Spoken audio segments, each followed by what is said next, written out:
నమస్తే, welcome to I dream. ఈరోజు మస్తు స్పెషల్ గెస్ట్ని పట్టుకొచ్చిన. ఎందుకంటే గవర్నమెంట్ జాబ్లు అంటే ఎంతమంది నిరుద్యోగులు వెయిట్ చేస్తున్నారో మనందరికీ తెలుసు కదా. అప్లికేషన్స్ నడుస్తూ ఉన్నాయి, ఒకవైపు ఉద్యోగాల కోసం వెయిట్ చేస్తున్నారు, రాత పరీక్షల కోసం ప్రిపేర్ అవుతున్నారు ఒకవైపు ఉంటే, ఇంకోవైపు ఏమో బెజ్జారపు మౌనిక తిను డ్రగ్ ఇన్స్పెక్టర్గా సెలెక్ట్ అయినరు.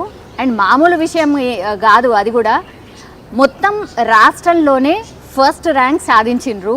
సో ఎట్లా పాసిబుల్ అయింది? తినైతే చాలామందికి ఇన్స్పిరేషన్ కూడా. సో ఒక్కసారి పలకరించడానికి నేను కూడా వచ్చేసిన, ఒక్కసారి మాట్లాడదాం. ప్రస్తుతం అయితే ఈఎస్ఐ హాస్పిటల్లో తను పనిచేస్తోంది. 1, 2, 3 ఇది 3వ జాబ్ అనమాట మేడం సాధించింది. ఒక్కసారి మాట్లాడే ప్రయత్నం చేద్దాం. హలో మ్యామ్, ఎట్లున్నారు? హాయ్ అండి. ముందుగా congratulations. Thank you so much అండి. ఒక్క ఉద్యోగమే కష్టం, అట్లాంటిది 3వ ఉద్యోగం ఇది.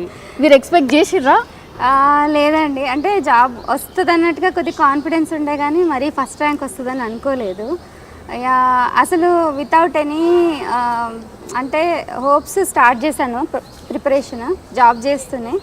సో 2022 డిసెంబర్ 8కి నోటిఫికేషన్ వచ్చింది. వచ్చాక నాకు 6 మంత్స్ టైం ఉండింది ఎగ్జామ్కి. ఆ 6 మంత్స్ కరెక్ట్గా ప్లాన్ చేసుకున్నాను. ఈ ఆఫీస్ అయిపోగానే 4 o'clock ఆఫీస్ అయిపోతుంది. 5 hours ఉండేలాగా ప్లాన్ చేశాను. 4 ఇంటికి వెళ్ళాక ఒక 5 hours చదువుకునేలాగా. సో ఈరోజు సిలబస్ కాపీ ఫస్ట్ ముందర పెట్టుకొని ఈరోజు ఈ టాపిక్స్ కంప్లీట్ చేస్తాను అని నాకు నేనే ఒక టార్గెట్ ఫిక్స్ చేసుకొని స్టార్ట్ చేశాను. ఓకే. సో అదే నాకు హెల్ప్ అయిందని అనుకుంటున్నాను. ఓకే. అండ్ నేను 2013లో ఎంఫామ్ కంప్లీట్ అయింది. మెటీరియల్ కూడా నా దగ్గర ఏం లేకపోతే ఒక 4-5 టీచర్స్ బాగా హెల్ప్ చేశారు. ఓకే. వాళ్ళ నేమ్స్ కూడా చెప్తాను. చెప్పండి.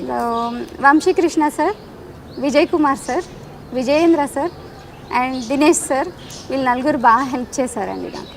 ఓకే. ఇప్పుడు 3వ జాబ్ కదా మ్యామ్, అంతకంటే ముందు అసలు మీరు ఏం చదువుకున్నారు? మీకు బ్యాక్గ్రౌండ్ ఏంది? మీరు మ్యారీడ్, సో ఎప్పుడు మ్యారేజ్ ఎప్పుడైంది? ఈ జాబ్స్ అన్నీ కూడా ఆఫ్టర్ మ్యారేజ్ వచ్చినాయా? Yes madam. ఓకే. ఓకే. నాకు 2013లో నేను అస్సాంలో ఎంఫామ్ చేస్తుండే నైపర్ నుంచి. అక్కడ చదువుతుంటేనే నా మ్యారేజ్ అయిపోయింది. మ్యారేజ్ అయిపోయాక వెంటనే పాప. సో పాప తర్వాత ఒక ప్రైవేట్ జాబ్ జాయిన్ అయ్యాను. ఓకే. అది పెద్ద సాటిస్ఫాక్షన్ ఇవ్వలేదు నాకు. ఓకే. సో ఆ జాబ్ మానేసి ఫస్ట్ పాప చూసుకుందామని అనుకున్నాను. దాని తర్వాత వెంటనే 2017లో బాబు, ఇంకా 1 year అలాగే పిల్లల్ని 4 years నాకు వాళ్ళని చూసుకోవడమే సరిపోయింది. దాని తర్వాత సడన్గా మా హస్బెండ్కి ఆస్ట్రేలియా ఆపర్చునిటీ వచ్చింది. ఓకే. సో నాతో వచ్చేస్తావా అని అడిగారు. సో నాకు అప్పటికి ఏదో సాధించాలి, ఏదో చెయ్యాలి అనేది కొంచెం ఉండే అనమాట. నేను పీజీలో గోల్డ్ మెడలిస్ట్. ఓ వావ్. సో ఓకే నేను రాను, నేను ఏదైనా ప్రిపేర్ అవుతాను అని చెప్పాను. అప్పుడు మా బ్రదర్ బాగా హెల్ప్ చేశాడు. మా బ్రదర్ ఏడబల్లి. సో వాడు తీసుకెళ్ళి అశోక్ నగర్లో SSC CGL చదువు నువ్వు, సో ఏదో ఒకటి నీకు నాలెడ్జ్ అయితే వస్తుంది అని అన్నట్టుగా జాయిన్ చేశారు. ఓకే. సో నా బ్యాడ్ లక్ ఏంటంటే ఆ ఇయర్ SSC CGL కండక్ట్ చేయలేదు. ఓకే. సో స్టేట్ ఎగ్జామ్స్కి వచ్చాను. స్టేట్ ఎగ్జామ్స్ ఒకటొకటి రాస్తూ వచ్చాను. సో ఫస్ట్ పంచాయత్ సెక్రటరీ వచ్చిందండి, 2019లో వచ్చింది. అది అన్నీ రాసి పంచాయత్ సెక్రటరీకి వెళ్ళాను. వెళ్ళాక 6 months చేస్తుంటేనే ఇక్కడ సెంట్రల్ గవర్నమెంట్ ఫార్మసిస్ట్, అప్పుడు కూడా స్టేట్ ఫస్ట్ ర్యాంక్ నాదే. ఓకే. 2019 సెప్టెంబర్లో ఈఎస్ఐ హాస్పిటల్లో జాయిన్ అయ్యాను. ఓకే. ఇక్కడ జాయిన్ అయినాక గ్రూప్ 4 2017కి నాకు వెరిఫికేషన్ పిలిచారు. సో హైదరాబాద్ అంతా బాగానే ఉంది కదా అని అసలు వెరిఫికేషన్ ఏం అటెండ్ అవ్వలేదు. Okay. And next TSPSC pharmacist రీసెంట్గా వచ్చింది. రిలింక్విష్మెంట్ ఇస్తే వేరే వాళ్ళకన్నా వస్తుంది జాబ్ అన్నట్టుగా రిలింక్విష్మెంట్ ఇచ్చేసాను madam. Okay. This is 5th job. 5th జాబా? మాకు 3 jobs తెలుసు. అచ్చా, అవునా? నేను దిస్ ఈస్ 5th జాబ్. ఒకటేమో వెరిఫికేషన్ అటెండ్ అవ్వలేదు, ఇంకొకటేమో రిలింక్విష్మెంట్ ఇచ్చేసాను నాకు వద్దు అనేసి. ఎందుకు అట్లా? నేను వదిలేస్తే నా వెనకాల వాళ్ళకి వస్తుంది మేడం. ఓకే. ఎందుకు వదిలేసారు? అంటే మీ గోల్ వేరుండేనా? అప్పటికి ఇక్కడ జాబ్ చేస్తూ ఉండే. సో అది వేరే వాళ్ళకన్నా హెల్ప్ అవుతుంది కదా అన్నట్టుగా. అచ్చా. Okay. అండ్ మీన్ వైల్ మా మదర్ బాగా సపోర్ట్ ఇచ్చింది నాకు. ఆ టైంలో ఇద్దరు చిన్న పిల్లలు, 1 year బాబు, 3 years పాప. పాసిబుల్లే కాదు కదా నిజంగా చిన్న పిల్లలతో. ఓకే. తను ఎలా అంటే అసలు వాళ్ళకి ఏం హెల్త్ బాగాలేకపోయినా నా వరకు తీసుకొచ్చేది కాదు. అచ్చా. I was just like a college student then. మా హస్బెండ్ కూడా ఇంట్లో నాకు ఒక సెపరేట్ ఎన్విరాన్మెంటే క్రియేట్ చేశారు చదువుకోవడానికి. అసలు ఎప్పుడు డిస్కరేజ్ చేయలేదు. ఎప్పుడు ఈ డిఏ డ్రగ్ ఇన్స్పెక్టర్ నోటిఫికేషన్ కూడా ఇంకా అంతా అయిపోయింది కదా, హైదరాబాద్లో సెటిల్ అయి బాగానే ఉన్నాం కదా అంటే కూడా లేదు నువ్వు ఇంకా ముందుకెళ్ళాలి అన్నట్టుగా మా మదర్, మా హస్బెండ్ బాగా ఎంకరేజ్ చేశారు. అచ్చా. ఓకే. సో మీ హస్బెండ్ ఇప్పుడు ఆస్ట్రేలియాలో ఉన్నారా లేకపోతే ఇక్కడే ఉంటున్నారా? మా హస్బెండ్ వచ్చేసారండి. నాకు సెంట్రల్ గవర్నమెంట్ వచ్చింది అనగానే he was back to India. అచ్చా. Okay. He support me in every situation. అన్ని సిచ్యువేషన్లో. ఓకే. ఇప్పుడు 5వ జాబ్ ఇది, డ్రగ్ ఇన్స్పెక్టర్ జాబ్. ఇందులో కూడా ఫస్ట్ ర్యాంక్. సరే, ఇక్కడికే ఆపుతున్నారా లేకపోతే నెక్స్ట్ ఫర్దర్గా కూడా మీకు గోల్స్ ఏమైనా ఉన్నాయా? ఈ జాబ్ అనుకున్నారా లేకపోతే? ఏం అనుకోలేదండి. డ్రగ్ ఇన్స్పెక్టర్ కూడా అసలు నా లిస్ట్లో లేదు. జస్ట్ నా పేరెంట్స్, మా హస్బెండ్ వాళ్ళు ఎంకరేజ్ చేయడం వల్లే చదివాను. నాకు యాక్చువల్గా పిల్లల్ని చూసుకుందామనే ఉండే. అంటే నాకున్న నాలెడ్జ్ అంతా వాళ్ళకి ఇచ్చి సో వాళ్ళని మోటివేట్ చేద్దామనే ఉండే. సో ఇది కూడా నా లిస్ట్లో లేదు. ఇక్కడికి ఆపేస్తాను. పాప పిల్లల గురించి కేర్ తీసుకున్నాను.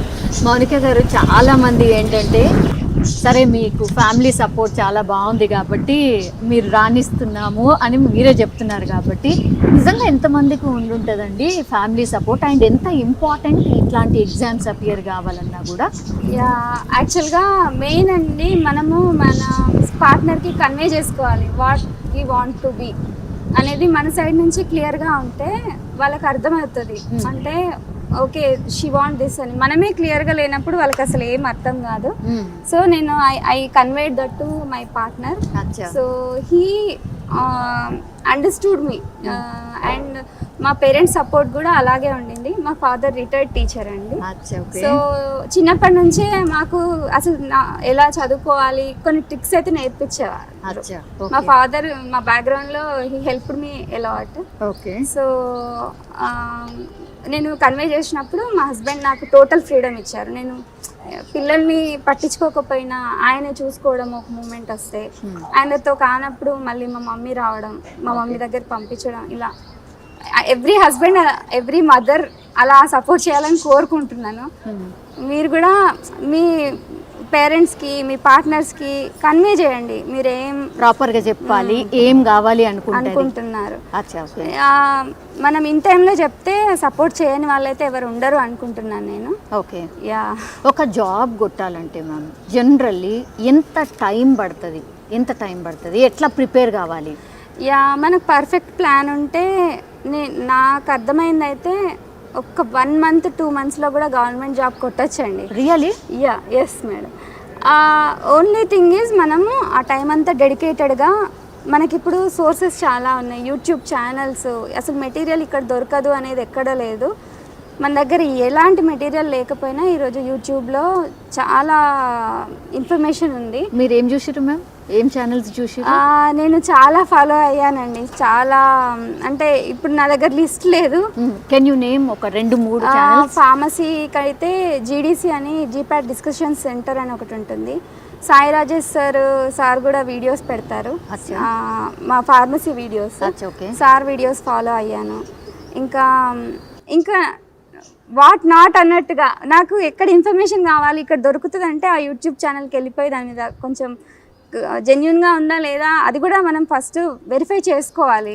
ఎవరికి తోచిన ఇన్ఫర్మేషన్ వాళ్ళు చెప్తా ఉంటారు, రివ్యూస్ చూసుకోవాలి, కింద కామెంట్స్ చూసి మనం ఇది జెన్యున్గా అనిపిస్తే ఆ ఛానల్ని ఫాలో అవ్వాలి. నోట్స్ అట్లా ప్రిపేర్ చేసుకుంటుండేనా అంటే ఎట్లా? నేను నోట్స్ నాకు నేనే ప్రిపేర్ చేసుకున్నాను. ఈ టర్మ్ కోచింగ్ కూడా ఏం వెళ్ళలేదు. నా దగ్గర నేను అంటే పీజీ మెటీరియల్ అంతా నా దగ్గర ఉండింది. సో దాన్ని ఎలా ప్రిపేర్ అవ్వాలనేది మాత్రం నేను ఒక సిలబస్ కాపీ ముందర వేసుకొని ఈ టాపిక్స్ ఈ పీరియడ్ లోపల కంప్లీట్ అవ్వాలని నాకు నేనే ఒక గోల్ పెట్టుకున్నాను. ఓకే. సో అలా ఫినిష్ చేసుకోగలిగితే ఎనీవన్కే నచ్చివండి. యా, ఇప్పుడు మస్తు జాబులు పడుతున్నాయి మ్యామ్. మీకు తెలుసు టీఎస్పీఎస్సీలో ఎంతమంది ఆస్పిరెంట్స్ ఉన్నారు, కొన్ని ఏళ్ల నుంచి ప్రిపేర్ అవుతున్నారు. సో వాళ్ళకు మీరు ఇచ్చే tip or message ma'am? Yeah, ఎప్పుడు డిస్కరేజ్ అవ్వద్దండి. నాలెడ్జ్ అయితే ఎక్కడికి పోదు. నేను ఎప్పుడో 2013లో ఎంఫామ్ గోల్డ్ మెడలిస్ట్. నేను 6 years వెయిట్ చేశాను జాబ్ కోసం. సో ఇప్పుడే మనం కావాలనుకున్నప్పుడే రాదు job. So everything takes time. మన టైం వచ్చినప్పుడు అదే వస్తుంది. డిస్కరేజ్ అవ్వద్దు. మనం జాబ్స్ పడితే మనకు వచ్చేస్తుంది అనే కాన్ఫిడెన్స్ బిల్డప్ చేసుకోండి. సో చదువుతూ ఉండండి, ఇప్పుడు పడలేదు అన్నట్టుగా కాకుండా మనం నాలెడ్జ్ బిల్డప్ చేసుకుంటే అది ఎప్పటికన్నా యూజ్ అవుతుంది. ఓకే. ఎవరైనా సరే అంటే ఇట్లాంటి జాబ్స్ కోసం ప్రిపేర్ అవ్వాలి అనుకున్న వాళ్ళు కంటిన్యూషన్గా ఏం అబ్జర్వ్ చేస్తూ ఉండాలి ఆర్ దేనిపైన కాన్సన్ట్రేట్ చేస్తూ ఉండాలి ma'am? Yeah, government job is all about first మనకు జనరల్ సైన్స్ మీద గ్రిప్ ఉండాలి. అంటే ఇండియన్ పాలిటీ అయినా హిస్టరీ అయినా వీటి మీద ఎక్కువ గ్రిప్ ఉండాలి. అది మామూలుగా ఎప్పుడు మనం టచ్లో ఉంటే బెటర్, ఎందుకంటే అది మనకు లైఫ్లో కూడా యూజ్ అవుతుంది.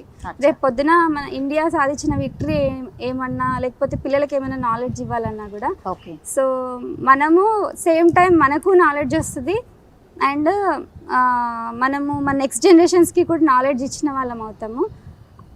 గవర్నమెంట్ జాబ్స్ అంటేనే ఇది లేకుండా ఉండదు కంపల్సరీగా. దాని మీద ఎప్పుడూ ఫోకస్ చేస్తూ ఉండాలి. అండ్ కరెంట్ అఫైర్స్ కూడా రోజు పేపర్ చదువుతూ ఉంటే we will get on. Yes ma'am. Lastly ma'am, drug inspector role ఏంటి మ్యామ్? ఏం చేస్తారు? డ్రగ్ ఇన్స్పెక్టర్ అంటే ఏం చేయాలి? డ్రగ్ ఇన్స్పెక్టర్ అంటే మనము ఇన్స్పెక్షన్ చేస్తూ ఉండాలి madam. Every medical shops and manufacturing units ఇవన్నీ కరెక్ట్ గైడ్ లైన్స్ ఫాలో అవుతున్నాయా లేదా, పేషెంట్కి ప్రాపర్గా మెడిసిన్ వెళ్తుందా లేదా. So obligation is that we have to find out, we have to intimate the higher authority. So ఆబ్వియస్గా ఇట్స్ పేషెంట్ సర్వీస్. మనం action తీసుకోవడం వల్ల పేషెంట్కి బెటర్ సర్వీసెస్ ఉంటాయి.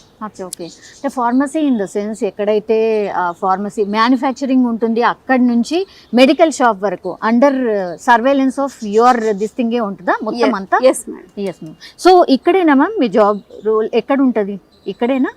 ఇక్కడ ఉండదు మ్యామ్. పోస్టింగ్ ఎక్కడ ఇస్తారో ఇంకా తెలియదు. ఏం ఎక్స్పెక్ట్ చేస్తున్నారు? ఎక్కడ అంటే మీ చాయిస్ ఉంటుందా? ఫస్ట్ ర్యాంక్ కదా మీరు. చాయిస్ ఉంటే మాత్రం హైదరాబాద్ చూస్ చేసుకుంటాను మేడం. మా husband software engineer. So Hyderabad లోనే ఆయనకు ఆపర్చునిటీస్ ఉంటాయి కాబట్టి ఛాన్స్ ఇవ్వకపోతే ఐఎమ్ ఫ్రమ్ నార్త్ తెలంగాణ. ఎక్కడిచ్చినా I'm ready to serve the society. Yes ma'am. Okay, thank you so much ma'am. Mounika గారు 5 jobs కొట్టిన వ్యక్తితో మాట్లాడుతున్నా. ఐఎమ్ సో ప్రౌడ్ అండ్ చాలా మందిని ఇన్స్పైర్ కూడా చేస్తారు మ్యామ్. ఈ ఇంటర్వ్యూ చూసిన వాళ్ళు కూడా చాలా మంది వెనక్కి పోవద్దు, ట్రై కీప్ ట్రైయింగ్, కొంచెం కాన్సన్ట్రేట్ చేస్తే సరిపోతుంది అన్నటువంటి మాట చెప్తున్నారు. థ్యాంక్ యూ అండి. Thank you so much. Thank you.